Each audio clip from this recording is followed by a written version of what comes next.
제목이 원전은 경제적인 전환인가 뭐 이런 제목인데요. 지금 써놓고 좀 고민했던 게 이게 원전의 경제, 그러니까 원전뿐만 아니고 경제성이라는 게 지금에 이르러서는 과학이나 뭐 어떤 합리적인 그 결론을 말하는 게 아닌 거 시대가 되지 않았나 하는 생각이 좀 듭니다. 뭐 이념이나 신념, 그러니까 경제적이 아니라고 생각하는 사람은 무조건 무슨 얘기를 들어도 아닌 거고, 경제적이라고 생각하는 사람은 무슨 얘기를 들어도 경제적으로 생각하고 중간이 없는 그런 시대가 된 것 같아요. 그래서 좀 저 입장에서는 씁쓸하기도 하고 그렇습니다. 제가 2017년 대선 직전에 글을 한 2개 썼어요. 사람들이 많이 보는 신문도 아닌데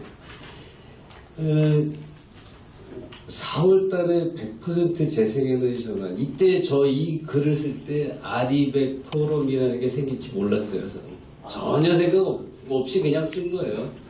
이때 왜 썼냐면 3월 달에 환경운동연합에서 우리가 앞으로 재생에너지 100% 시대를 가야 된다 이런 보고서를 냈어요. 그래서 그걸 보고 너무 좀 어이없어서 충격적인 보고서를 발표했다 이렇게 하고 쭉 제 생각을 썼는데, 그 다음에 5월 달에 이게 대선 직전에 나가는 것 같은 독일 에너지 정책 따라하기, 저는 그냥 제 느낌이 대선 모양이 좀 이런 것 같아서 이렇게 썼어요. 근데 이 2개 쓰는 바람에 저는 완전히 낙인 찍혀가지고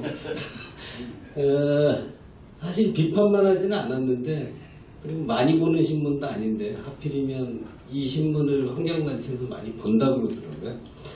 그랬습니다. 그래서 저는 가능하면 가운데 있고 싶은 사람인데 한참 우측으로 가버렸어요. 이런 거 그냥 넘어가겠습니다. 기초적인 개념이라. 그리고 발전원도 다양하게 여러 가지 특성이 있다. 너무 굉장히 오늘 자료가 많은데요. 이건 아까 말씀드린 이제 에너지 정책의 패러다임이 이제 경제적이고 안정적인 전력을 공급하겠다가 아니고 안전하고 깨끗한 에너지를 공급하겠다로 바뀌었잖아요. 여기에 빠진 사람들은 어느 얘기를 해도 잘 안 믿습니다. 그래서 그 이후에 일어났던 일들을 좀 정리를 했는데요. 이제 재생에너지 3020이 이제 2017년 12월에 발표됐고, 그해 전력수급 기본계획이 공고되면서 작년 6월 달에 월성 1호기가 조기 폐쇄됐죠. 저는 이거는 진짜 뭐 탱크를 동원해서 시위를 진압하는 듯한 그런 느낌을 좀 받았어요. 말이 안 되는 이유로 조기 폐쇄했고요. 그 다음에 계획되어 있는 전기대전, 아직 완결 안 됐지만 신한울 3, 4호기 중지까지 포함해서 이런 원자력에 대한 박해가 있었고요. 이거 업데이트가 안 됐는데 2019년 6월 달에 3차 에너지 기본계획이 발표가 됐죠. 그 내용을 쭉 보시면 지금 대통령의 에너지 관련 공약이 그대로 이행되고 있다 이렇게 보시면 되겠습니다. 그래서 이제 에너지 원가 간의 이제 그 경쟁이나 뭐 분쟁 시대 같은 게 도래했는데, 아직도 원자력계에서는 자기네가 해리포터라고 생각을 합니다. 그리고 그 원자력, 그렇지 않은 그 에너지원에, 원자력이 아닌 에너지원에 대해서는 원자력보다 좋지 않다 이런 식으로 얘기를 하는데, 그 반원전을 하시는 분들은 볼드모트로 생각을 하고 있거든요. 그러니까 원자력이라는 말조차도 입에 올리기를 꺼려하는 그런 상황이 됐다. 근데 제가 보는 관점은 좀 다릅니다. 뭐냐면 저성장 시대가 됐어요. 예전에 2000년대 이전까지는 우리나라 전력 수요가 거의 한 2자릿수 가깝게 증가를 했습니다. 10%씩. 2010년까지만 해도 2000년에서 2010년까지도 연 5%씩 성장했습니다. 근데 지금 2010년 이후에 좀 보시면 알겠지만 2%뭐 이렇습니다. 전력 수요가. 근데 지금 우리나라의 전력 설비가 1억 한 2천만 정도 되거든요. 이제 뭐 재생에너지가 들어와서 이렇게 하는데 1억 킬로와트를 잡으면 2% 성장하면 200만밖에 안 됩니다. 200만인데 연 원자력이 뭐 지금 새로 짓는 거는 140만, 150만 이렇지 않습니까? 원자력을 짓고 나면 다른 거는 들어올 자리가 없어요. 그래서 에너지 원간의 공격이 시작돼요. 그 전까지 한 5%까지만 될 때만 해도 서로 원끼리 나눠 먹을 수 있는 양이 됐다는 거죠. 파이가 줄었다는 거죠. 새로 늘어나는 파이가.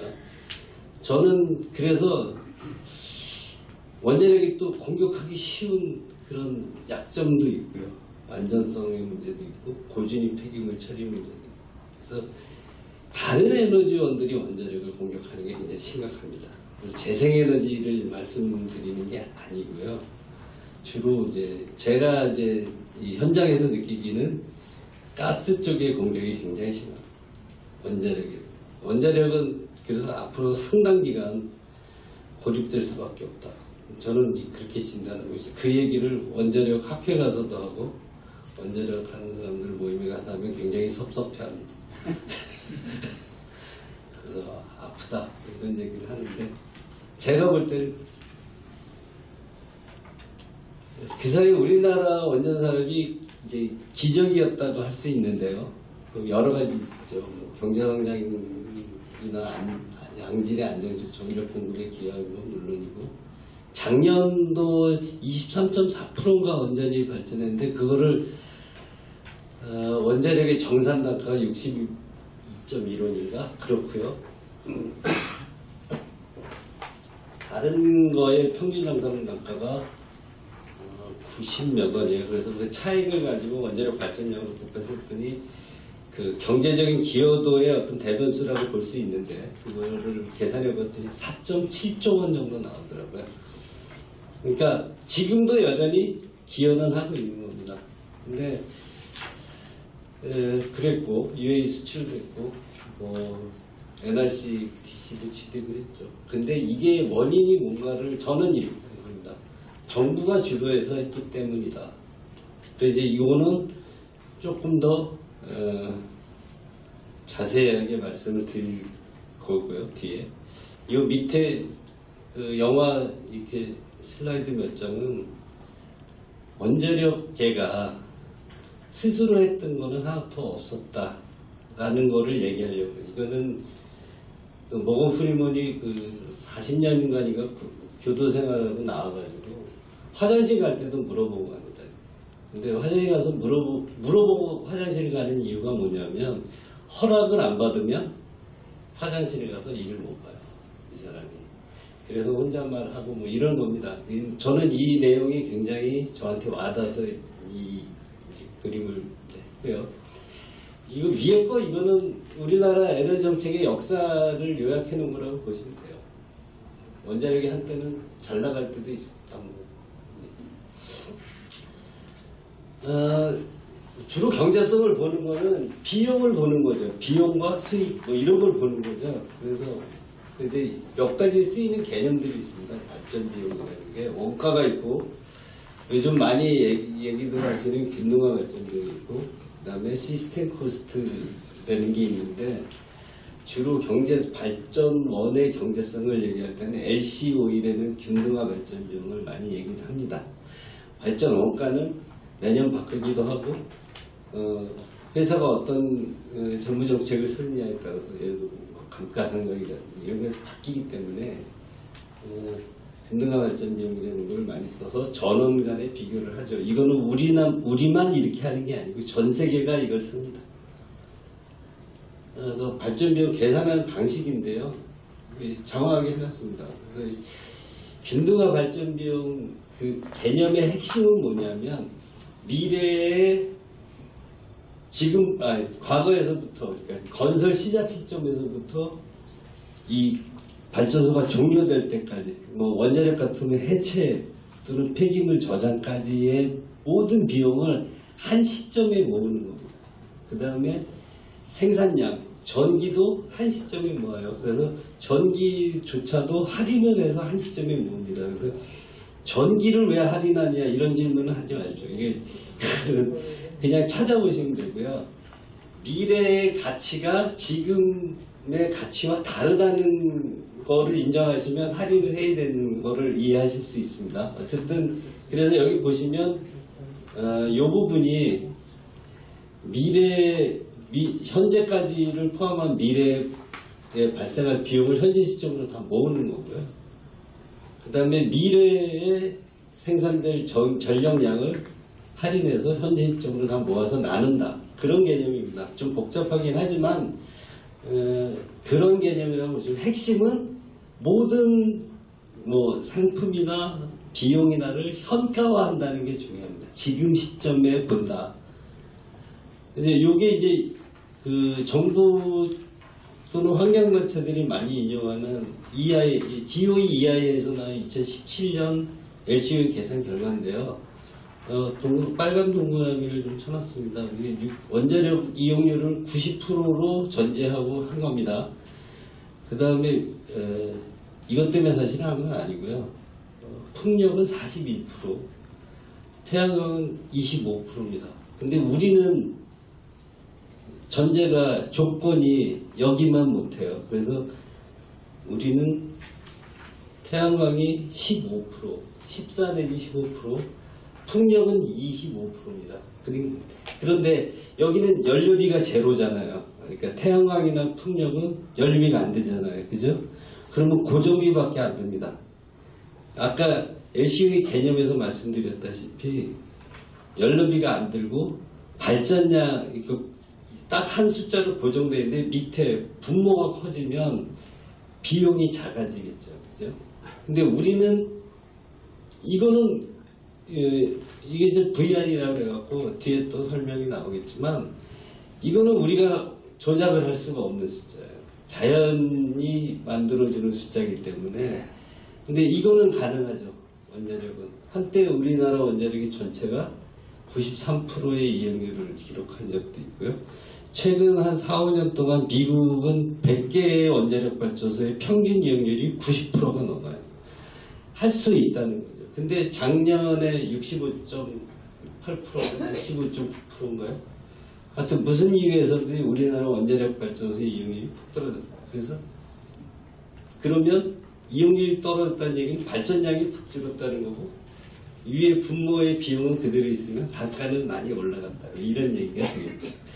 근데 여기서 말씀드릴 거는 건설비, 여기 캐피탈 코스트, 레벨라이즈드 캐피탈 코스트인데 건설비가 이 전체에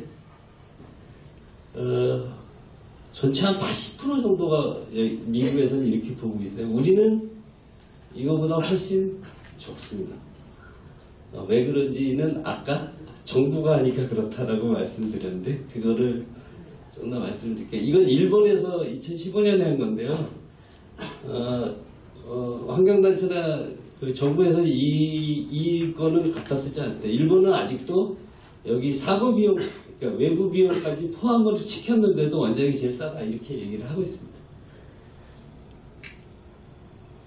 우리는 원자력이 가스의 2분의 1, 재생에너지의 3분의 1 수준입니다. 이거는 아직도 크게 변하지 않고 있고요. 아까 말씀하신 사후 처리비가 포함되어 있습니다. 이거는 원자력 안전법인가에 의해서 2년마다 사후 처리비 비용평가위원회라는 게 구성이 되고 그때마다 2년마다 전력 수급 계획이 이제 만들어지니까 그걸 기초로 해서 사후 처리비의 단가를 계산하고 그거를 한수원은 원가에 얹어가지고 적립을 하거나 환경공단에 주거나 이렇게 합니다. 그래서 이게 반영이 돼 있고요. 요거 신고리 오리코 공론화 때 썼던 자료인데 왜 사고 비용을 반영해도 원자력 경쟁력이다. 이때는 이렇습니다. 지금 평가되는 게 한 220조 정도 되고요. 그거를 킬로와트 아워로 이렇게 환산하면 7원 정도 됩니다. 요번에 우리 연구소에서 그 LCOE 계산을 해서 2030년쯤 되면 신재생보다 원자력이 비싸진다. 거기에 두 가지 전제가 있는데, 외부 비용은 한 10원 정도 반영됐고요. 그 다음에 원자력의 건설 비용이 물가 상승률 정도로 올라간다. 이게 전제가 되어 있는 겁니다. 그런 거 다 빼고 결과만 갖다 쓰죠. 애경련 신뢰할 수 있는 기관에서 평가한 결과 2020년대 말 정도 되면 원자력이 재생에너지보다 비싸진다. 근데 그렇지 않다는 거를 계속 말씀드리. 제가 이제 배신자 비슷한데 우리 하여튼 그렇습니다. 그래서 이거 이제 EIA 자료하고 영국 BIS는 영국 산업부예요. 거기에 이제 했는데 영국은 가스가 굉장히 비싼 걸로 나와 있는데 사실은 거기 환경비용 42원을 넣어놓은 거예요. 그래서 그걸 빼면 77원 정도 되고요. 우리가 미국이나 영국에 비해서 가스 발전 비용이 엄청나게 비싸요. 그리고 원자력은 상대적으로 한 2분의 1 또는 3분의 1 수준인데 왜 이렇게 됐는가는 이제 차차 말씀드릴게요. 이거는 아까 말씀드린 기후 조건이 우리가 딴 데 비해 좋지 않다. 딴 데가 아니고요. 사실은 우리도 어떤 사막 같은데 비가 안 오는 데가 있다 그러면 태양광에 거기다 짓는 이용률은 더 높을 거예요. 우리나라 평균 그 15%라는 걸 24시간으로 환산하면 3.6시간 정도 됩니다. 하루에 3.6시간 정도 평균 태양광 발전이 발전을 해요. 근데 해남에 짓는 거는 한 4시간 정도 가능하답니다. 거기 좋대요. 근데 평균으로는 3.6시간이고 해남은 4시간이 된다는 거예요. 입지마다 다른 거죠. 독일은 재생에너지가 많은데 풍력이 많습니다. 바람이 좋으니까 많은 거예요. 국회 쪽에서 1년 내내, 그 사람들은 풍황이라고 표현을 쓰는데 1년 내내 같은 방향의 바람이 계속적으로 불기 때문에 그래서 풍력의 단가가 굉장히 낮아질 수 있는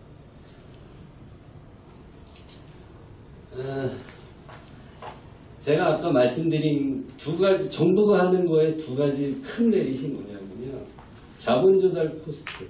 그러니까 우리가 할인율로 보통 쓰는 자본 조달 코스트가 정부가 하면 굉장히 낮아질 수 있습니다. 요번에 한수원이 며칠 전에 스위스에서 3억 프랑인가의 채권을 발행했는데 신문에는 이렇게 났습니다. 실질적으로는 마이너스 금리고 우리가 지금 우리나라의 이자율로 계산하면 한 1.5%가 채 안 되는 금액으로 자금이 조달이 됐어요.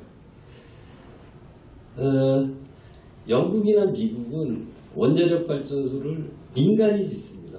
그래서 이 프로젝트의 위험성을 반영해서 자금을 조달해주는 금융기관에서 이자를 이렇게 칩니다. 10%. 원자력에 대해서 다른 발전에 대해서 이렇게 안 해요. 10%는 아닌데 여기 이게 BIS에 나와 있는 영국 산업부가 분석한 보고서에 이런 내용이 나와 있습니다. 근데 이런 내용을 잘 얘기는 안 해요. 알려주지도 않고. 자, 여기서 FOAK라는 건 뭐냐면 First of a Kind 그래가지고 첫 번째 짓는 원자력 발전소의 경우라는 얘기고요. 왜 첫 번째냐? 영국이 원자력 발전소가 많은데 옛날에 짓고 한 30년 동안 안 짓었어요. 그래서 지금의 기술로 첫 번째 짓는 원자력 발전소의 경우 2025년. 그러니까 이 사람들이 2015년, 16년에 분석을 할 때는 아무리 우리가 빨리 지어도 2025년 전에는 못 들어온다. 그래서 2025년이에요. 우리가 2030년이라고 하는 거는 지금 원자력 발전소를 져야 2030년에 비용으로 계산할 수가 있는 거죠. 그죠? 근데 우리는 그냥 아무 생각 없이 2030년쯤 되면 원자력이 비싸질 것이다. 지금 지으면 싼데요. 그러니까 그런 거에 대한 아주 엄밀한 어떤 얘기 없이 그냥 하는 겁니다. 그리고 2030년이 되면 NOAK, N습니다. 그러니까 N번째 원자력 발전소의 경우는 이렇게 된다 이거죠. 그래서 할인율이 10%, 7%, 3.5%일 때 원가가 그냥 원화로 그냥 할게요. 이거는 만약에 이 코스트가 비쌀 경우에는 141원이고 원자력이 아까 보셨다시피 원자력이 130 얼마였잖아요. 다시 가볼까요? 영국 원자력 130. 그죠? 근데 이게 n번째가 되고 만약에 원가가 낮아지면 45원이 된다. 우리나라 거로 볼게요. 54원인데. 그러니까 이게 할인율이 어마어마하게 중요합니다. 이제 간단한 계산 하나 해볼게요. 원자력 2개 졌는데 10조 정도 듭니다. 10조. 근데 이자율이 10%면 1년에 이자만 1조 들어가요. 1조. 1조고 하루에 그러면 얼마예요? 400일을 잡아도 계산이 잘 안 되네. 계산 좀 해주세요. 원장님 두 분. 그래서 이게 이런 정도의 차이가 납니다. 이 10년 프로젝트이기 때문에 어마어마하게 비용 차이가 난다. 할인율, 자본 조달 코스트, 금융권에서 돈을 끌어대는 그 이자.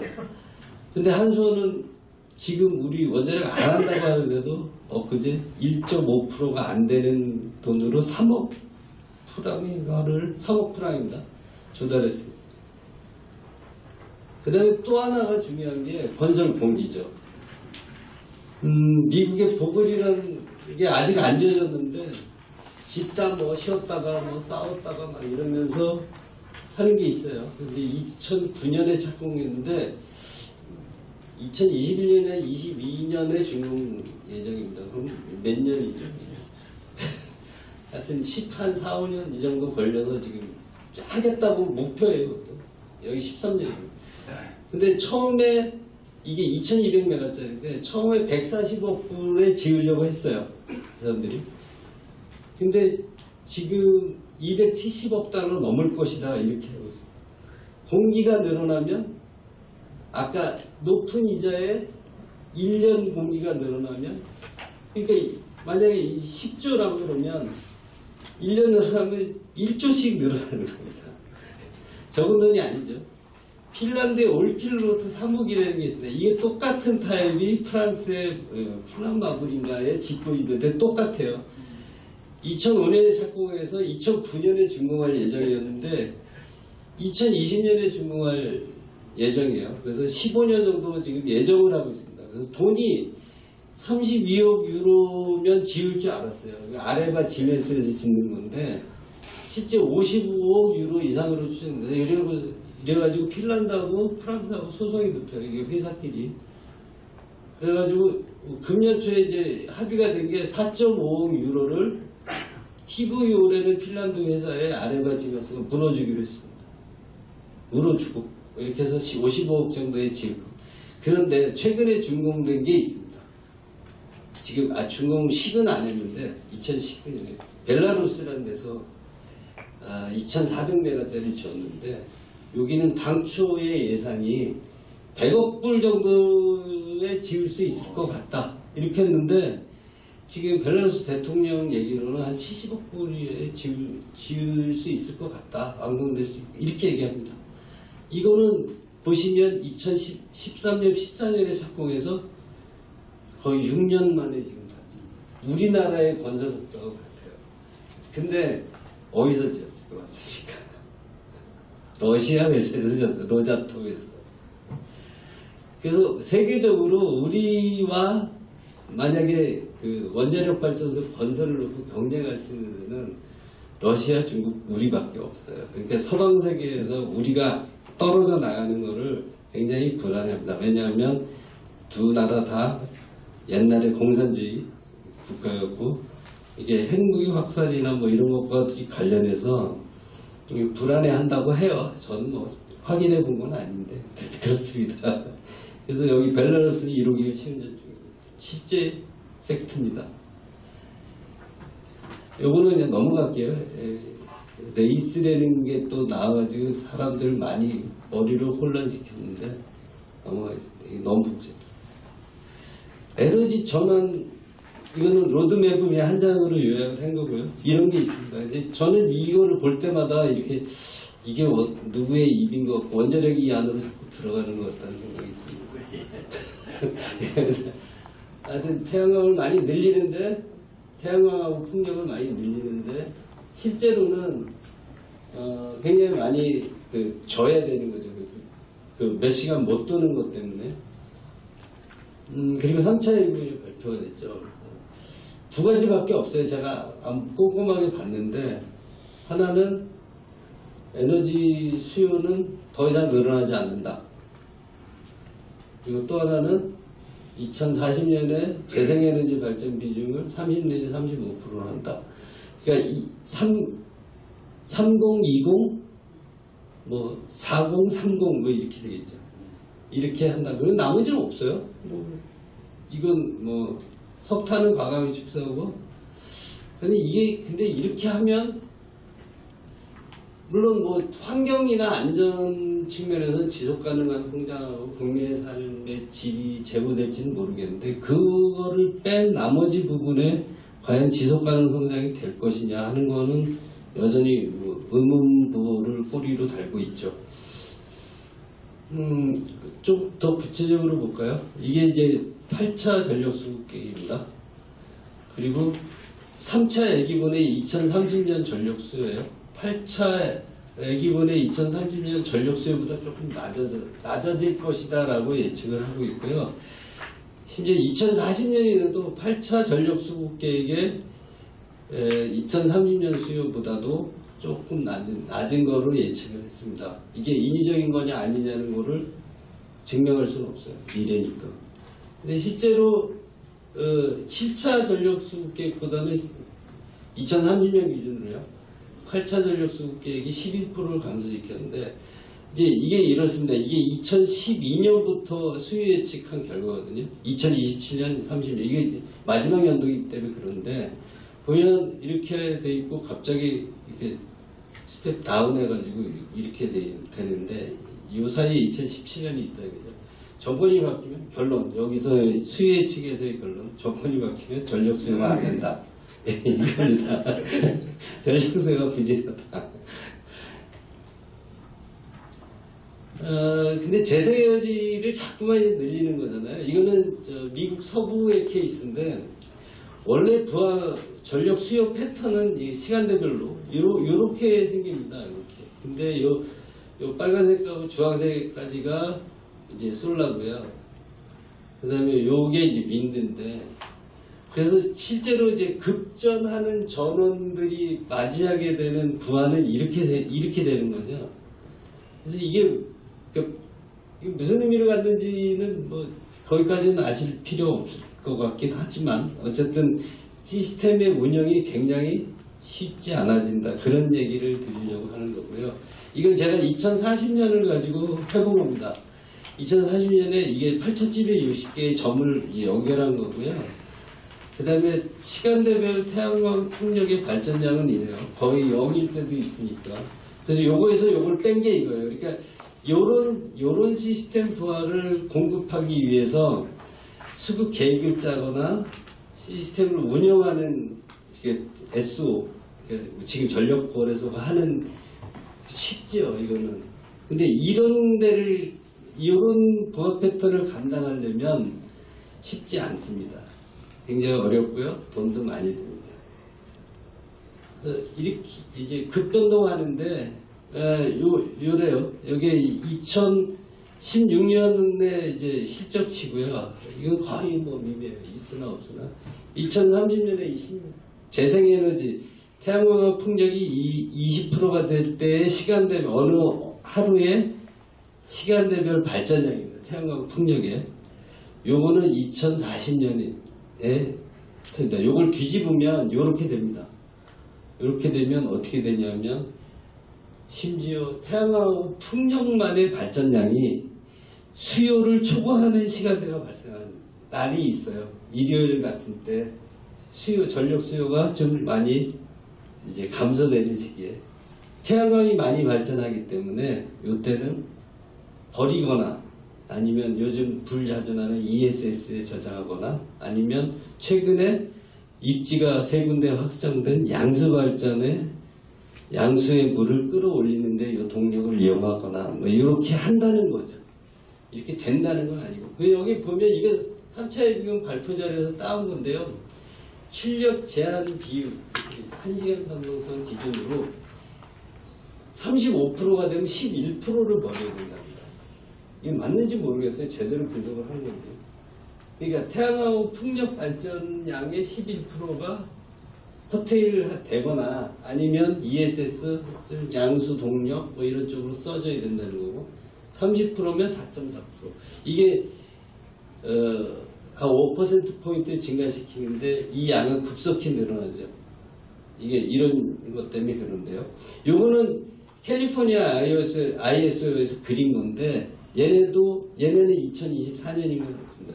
요 제일 마지막이고 이 사람들이 걱정하는 게 3시간 동안 1300만 킬로와트의 부하를 끌어올려야 되는 그런 문제 때문에 고민을 하는 겁니다. 이게 우리의 경우는 여기 썼는데요. 6시간 동안에 5200만을 끌어올려야 됩니다. 실제로 가능할까요? 이거는 잘 모르겠어요. 저는 이 분야는 아니어서요. 근데 이 사람들이 고민하는 거를 하면 우리는 그거보다 한 2배 정도 더 고민을 해야 됩니다. 굉장히 많은 양이에요. 그러니까 원자력하고 석탄같이 그 응동력 뭐 이런 게 좀 떨어지는 설비는 사실 필요 없는 겁니다. 가스만 들이다 줘야 돼요. 그래야지만 이게 태양이 지면서부터 이제 시스템 부하가 이렇게 올라가는 거거든요. 그래서 이걸 그래야 감당할 수 있어요. 뭐 그때까지 30%, 35% 안 될 것 같긴 한데요. 어쨌든 그렇습니다. 그러다 보니까 외국은 이제 유럽이나 미국 같은 데는 오래전부터 이런 거를 했어요. 그래서 재생에너지 발전이 확대될 경우에 그 아까 균등화 발전 비용에 시스템 비용을 반영할 필요성이 있다. 그래서 어떤 것들이 필요하냐? 갑자기 뭐 바람이 불다 안 불거나 태양이 구름에 가리거나 이러면 그 공급을 제대로 못 하잖아요. 그래서 백업 설비가 필요한데 이건 이제 설명은 이래서 VR이라는 게 Variable Renewable Energy거든요. 그래서 출력 변동성으로 백업 설비가 증가하면서 뭐 이렇게 이걸 프로파일 비용이라고도 합니다.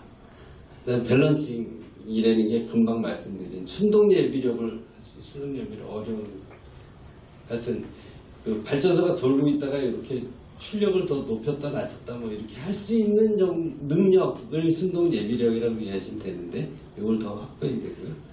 그다음 망도 우리는 태양광이나 풍력이 배전망에 접속하기 때문에 별도의 망병이 필요치 않습니다. 이렇게 홍보를 하는데 실제로 그렇지 않고요. 이 재생에너지 부지 선정의 지리적 한계에 따라서 홍보전망 비용이 굉장히 크게 증가합니다.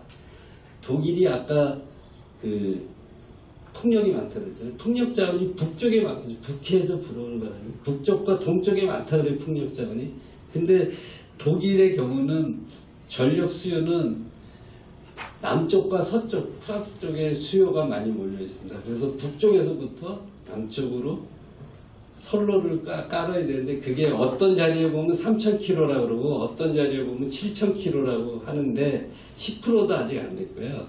그래서 이게 독일 얘기가 막 길어지는데 그래서 막 옆나라로 막 넘어갑니다.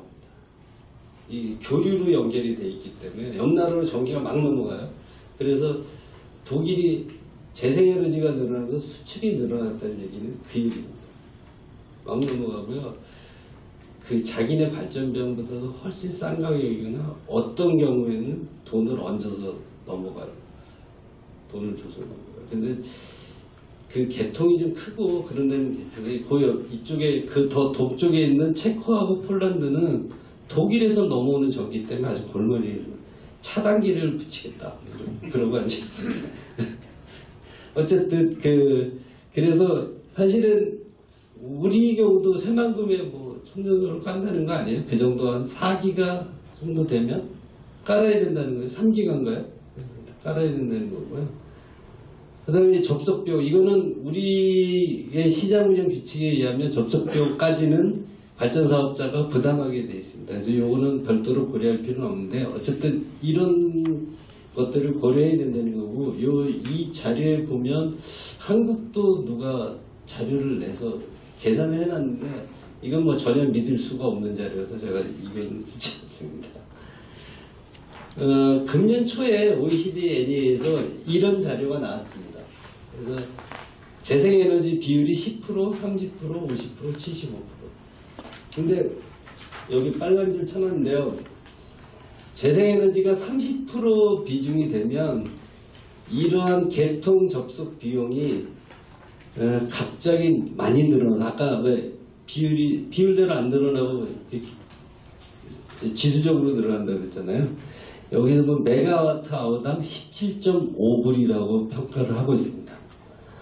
이렇게 모든 나라가 조건이 달라서 이걸 일반화할 수는 없는데, 킬로와트 아워당 18원이고 달러니까 한 20원 가까이 든다.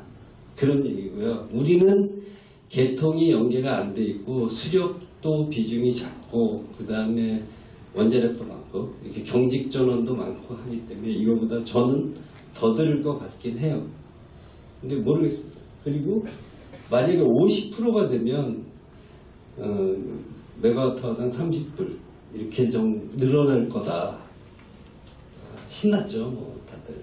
이거 원자력을 뺀 나머지 사람들, 전기공학 하는 사람들은 이 부분에 연구를 해야 될 게 어마어마하게 늘어납니다. 다들 좋아합니다. 재생에너지. 원자력만 빼고. 근데 하여튼 시장 정상 문제가 생기고요. 그래서 뭐 이 독일 같은 데 마이너스 비용이 막 발생하고 막 이런데, 유럽의 어떤 나라는 마이너스 비용을 인정 안 하는 데도 있고 하는 데도 있는데 독일은 인정을 합니다. 그래서 마이너스 시간대가 막 늘어나고요. 석탄으로 얘네는 이 수급 조절을 합니다. 석탄으로. 우리나라도 모르시겠지만 석탄 발전에 리트로핏을 해야 된다 하고 있는 데가 있습니다. 그 리트로핏이라는 게 예전에는 성능 개선인데, 지금 하는 리트로핏은 독일처럼 이렇게 출력 조절률을 더 높이기 위해서, 과거의 석탄 발전소는 출력을 최대부하 이렇게 하고 자기 출력의 3분의 1 정도밖에 못 줄였거든요. 더 줄일 수 있게 리트로핏을 한다. 그리고 할 계획도 갖고 있다. 독일처럼 하려고 하고 있어요. 하여튼 그렇습니다. 그리고 정부는 2030년까지 이렇게 하더라도 3020 하더라도 10.9% 정도밖에 안 오를 거다 이렇게 얘기를 하는데, 우리 연구소에서 재작년에 한 거는 20%였고요. 제가 최근에 한 거는 여기 쓰진 않았는데, 최근에 뭐가 있어요? 작년도에 온실가스 배출 로드맵이 수정됐죠. 그러니까 39% 중에 12%는 외국에서 해결한다. 27%는 국내에서 하고, 그거를 그 중에 12% 중에 7%인가를 국내에서 해결하는 걸로 갖고 들어왔어요. 그렇게 했는데, 그렇게 하다 보니까 그러니까 발전 부분에서 추가로 오지가스 배출을 억제해야 되는 물량이 3,400만 톤 정도 나옵니다. 그래서 그게 있고요. 그 다음에 한두 가지가 있는데, 이유가. 그렇게 해서 제가 다시 계산을 해봤더니 한 30% 정도 오를 것 같아요.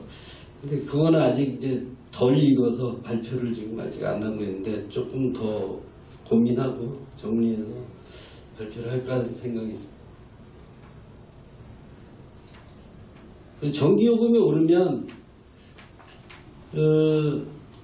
물론 이제 재생에너지로 인해서 일자리도 생기고 그쪽에 부가가치도 생기겠죠. 근데 어쨌든 재생에너지를 해서 원자력을 줄이고 뭐 석탄도 없애고, 그래서 전기요금이 오르면 경제는 좋지 않은 영향을 준다는 게 지금까지의 분석입니다.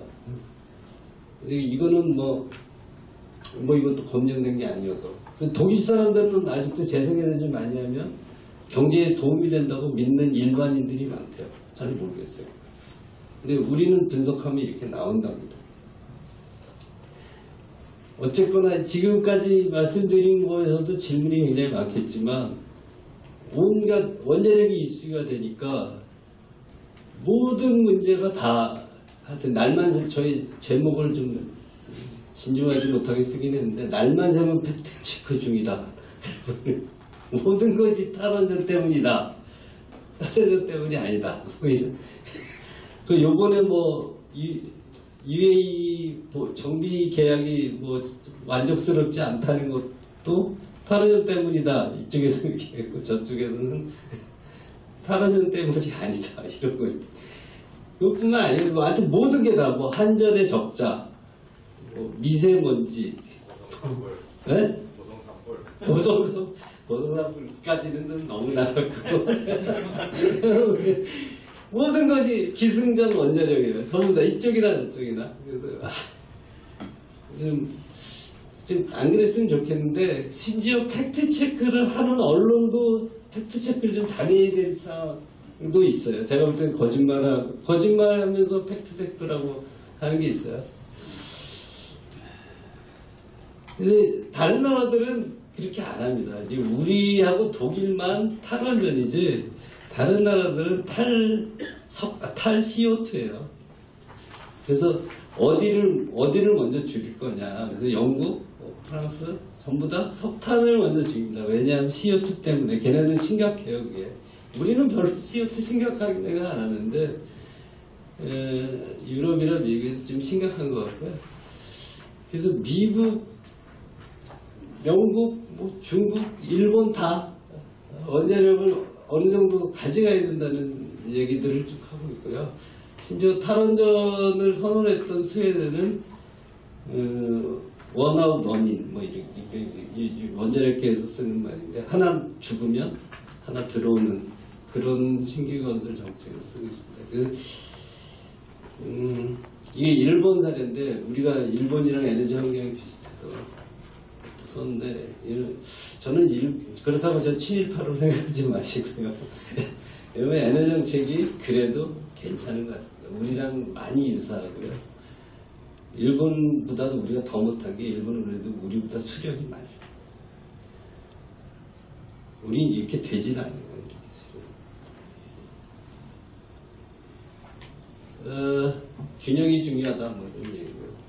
정책이 잘못되면 진짜 참사가 벌어질 수가 있다. 뭐 이런 걸 샘플 한 2개 했습니다. 그래서 모택동이 뭐 참새 6억 마리를 죽였더니 사람이 3천만 명이 굶어 죽더라 뭐 이런 옛날 얘기가 58년 60년대 얘기고요. 그 다음에 이 사람은 인구 확대 정책을 쓰다가 그 인구 확대 정책으로 인해서 나온 애들 때문에 총사령을 많이 씁니다. 결론은 선택의 문제고요. 물론 원자력 안 할 수도 있는데 그거를 일부의 소수의 사람이 결정하는 거는 좀 문제 있다. 이런 더구나 전문가로 완전히 배제하고 하겠다는 건 좀 그렇고요.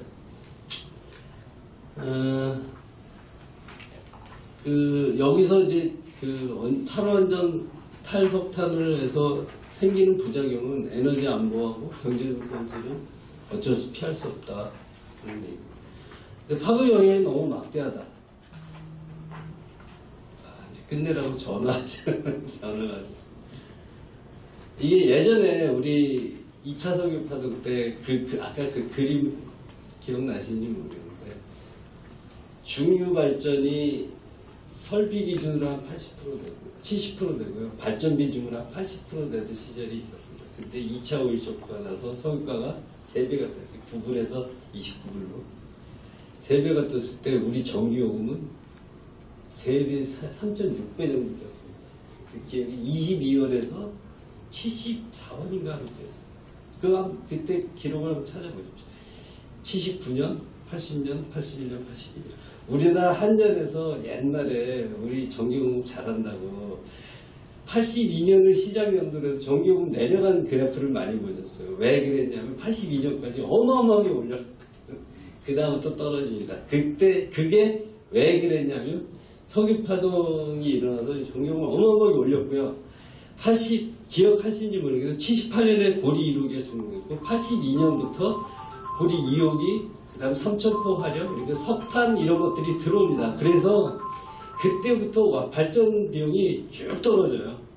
그러니까 한전이 공기업인데 삼성전자가 아니고, 그러니까 그 저구나 정부가 한 일이 전기요금을 막 낮추거든요.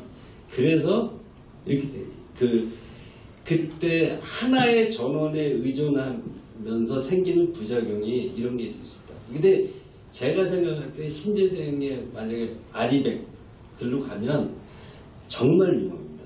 근데 뭐 전 그때까지 살 것 같지는 않은데, 그때는 뭐 우리 후손들은 불행한 시대를 할지 몰라요. 이렇게 되면 아리백은 진짜 위험합니다. 감사합니다.